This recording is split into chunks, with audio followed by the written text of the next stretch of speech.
Nous avons commencé cette messe des rameaux dans l'exultation et l'allégresse, en chantant Hosanna au fils de David, Hosanna au plus haut des cieux, béni soit celui qui vient au nom du Seigneur. Les frères et sœurs, vous avez brandi vos rameaux pour imiter le geste des Hébreux d'acclamer Jésus, le Messie, le Sauveur. Attention que ce geste ne reste pas simplement une attitude extérieure. Parce que si nous ne sommes là que pour faire du théâtre, teinté de superstition avec les rameaux qui bien souvent nous préoccupent davantage que notre participation à la liturgie, nous sommes là souvent pour ces brins d'olivier, ces brins de buis, plus que pour Jésus lui-même. Et ça n'est pas juste. Nous ne sommes pas là pour repartir avec une petite bénédiction à la sauvette, dont nous ne comprenons pas trop le sens, mais parce que ça se fait depuis toujours, on continue. Bien sûr que vous avez raison de disposer dans vos maisons ces rameaux. Ils sont le signe de la venue du Messie, le Sauveur, celui qui est venu mourir sur la croix à cause de nous, pour nous délivrer de la mort, pour nous sauver des péchés. Et nous avons raison d'orner nos maisons de ce rameau. Mais s'il vous plaît, n'en restons pas à un geste extérieur. N'en restons pas à une superstition de mauvais aloi. Si nous sommes là, c'est pour être avec Jésus. C'est pour nous unir à lui, dont nous avons entendu dans le récit de la Passion tout ce qu'il a souffert pour nous. C'est pour toi qu'il a versé son sang. C'est pour toi qu'il a été frappé par les soldats, qu'on lui a craché dessus. C'est à cause de toi qu'il est couvert d'épines, qu'il est flagellé, qu'il porte sa croix, qu'il tombe, qu'il souffre dans sa chair, dans son cœur. Lui qui nous connaît chacun, lui qui partage avec son Père et l'Esprit Saint la béatitude éternelle de Dieu, lui par qui le Père a créé l'univers tout entier et tout ce qu'il contient, voilà qu'il nous porte dans sa prière. Il nous sauve un par un.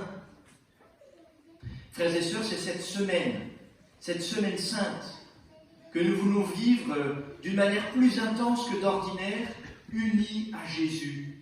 Et s'il vous plaît, revenez jeudi, revenez vendredi, revenez dans la nuit du samedi au dimanche, revenez dimanche prochain pour célébrer la résurrection de Jésus. N'en restez pas là.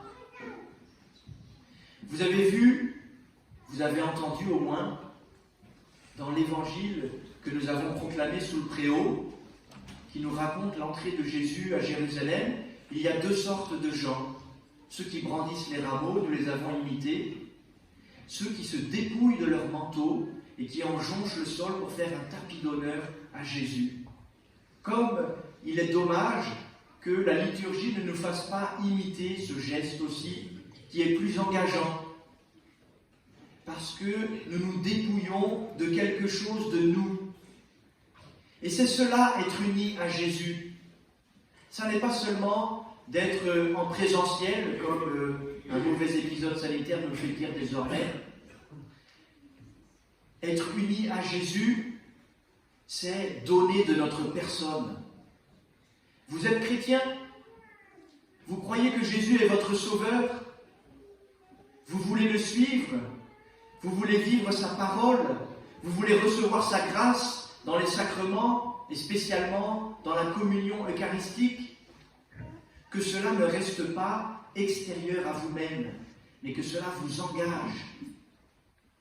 Il y a plein de monde autour de nous, tout un tas de gens qui ne connaissent pas Jésus.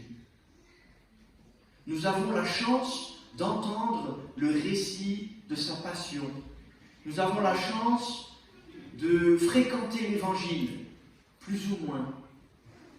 Mais s'il vous plaît, poursuivons notre cheminement à la suite de Jésus. Allons en profondeur. Donnons de notre vie, dépouillons-nous de nous-mêmes pour être avec lui. Frères et sœurs, c'est vraiment la grâce de cette semaine. C'est la grâce de la vie chrétienne en général, mais de cette semaine en particulier. La semaine sainte. C'est la semaine sainte.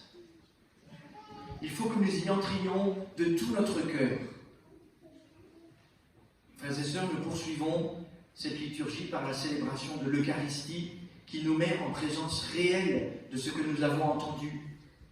Jésus, qui avec ses disciples rompt le pain, partage la coupe de vin, qu'il a transformée par la puissance de sa parole en son corps, livré pour nous, en son sang, versé pour nous et pour la multitude en rémission des péchés. Et nous sommes en présence de cet événement. Et Jésus qui donne sa vie sur la croix, elle est voilée pour l'instant, exprès pour nous choquer, de manière à ce que vendredi saint, vendredi prochain, dans la liturgie, nous puissions la dévoiler et regarder avec des yeux nouveaux, avec un cœur purifié, l'instrument du salut. Oui, frères et sœurs, il faut que nous pleurions, il faut que nous nous dépouillions, il faut que nous nous sentions concernés par cette histoire de Jésus qui se réalise dans la messe, qui se réalise d'une manière plus intense pendant cette semaine sainte. Puisse Dieu nous aider à ne pas rater ce pourquoi il nous convoque aujourd'hui, de nous donner son salut, de nous faire grandir à sa suite, de nous stimuler, de nous encourager à être vraiment des chrétiens, des disciples qui donnons de notre personne avec Jésus